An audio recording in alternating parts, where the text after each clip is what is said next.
Bonjour, bonjour, bienvenue à toutes et à tous sur Cocotte TV. On est toujours en Computex et on va vous faire toutes les nouveautés chez Deepcool, mais pas uniquement. On parlera aussi de Gamerstorm juste à côté, puisque Deepcool a séparé ces deux marques. Donc Deepcool pour les produits plutôt classiques et Gamerstorm pour tout ce qui sera gaming. Alors, on commence avec un petit peu de Tough Gaming Alliance avec le ventirad de la marque qui présente les petits marquages à la Tough. On a un ventilateur 220 mm et ça, c'est plutôt assez sympathique et bien sympa si on aime les gammes Tough. Alors, ensuite, il y a trois nouveaux boîtiers qui appartiennent à la gamme Matrix.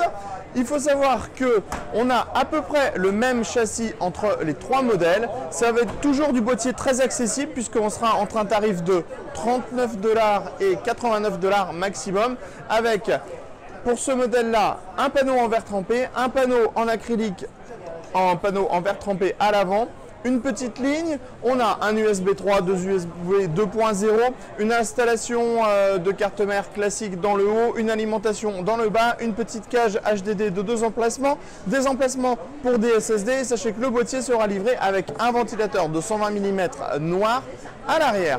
On continue.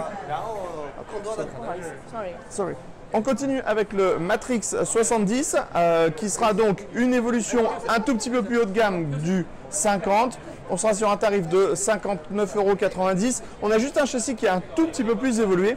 Donc on va retrouver l'alimentation dans le bas, pas mal de place pour la carte mère, des passages, des petits brackets pour les SSD et des emplacements pour les disques durs qui vont principalement être derrière le plateau de carte mère, ce qui fait qu'on aura un large espace de travail à l'avant. Le ventilateur sera toujours le boîtier sera toujours livré avec un seul ventilateur de 120 mm. Ensuite, on a le Matrix 55 qui est donc le plus haut de gamme de la gamme.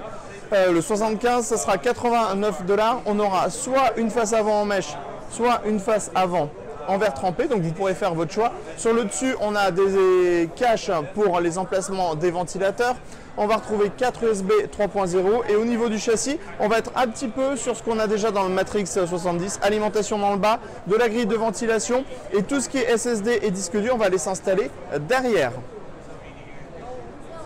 On file tout de suite chez Gamerstorm, alors c'est juste à côté.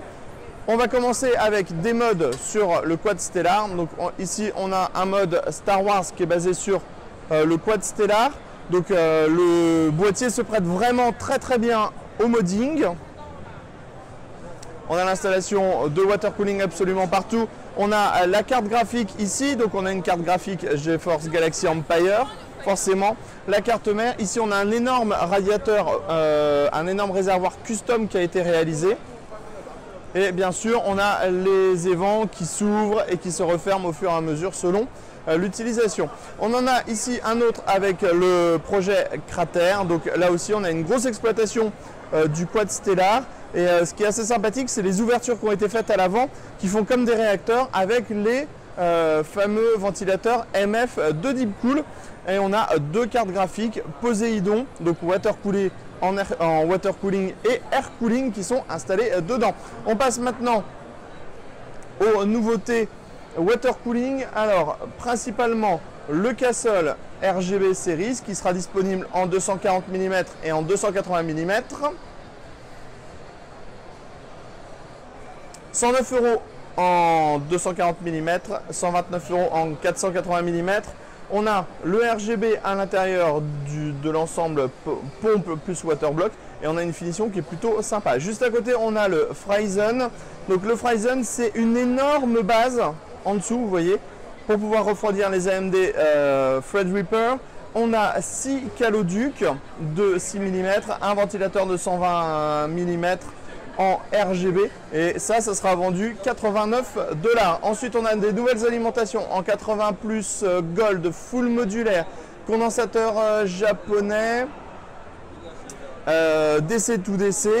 Il y aura 3 puissances disponibles, 650, 750 et 850 watts. Et on voit c'est plutôt joli. On a une grille avec un design qui change un peu. Et on a un ventilateur Deepcool à l'intérieur. Un joli design sur la grille à l'arrière. Et à l'avant, tous les dispositifs pour les câbles modulaires. Au niveau des prix, ça sera 129 € en 650 watts, 149 € en 750 watts et 159 € en 850 watts. On vous montre juste un dernier petit modèle. avec une nouvelle évolution du Captain qui passe en version Pro.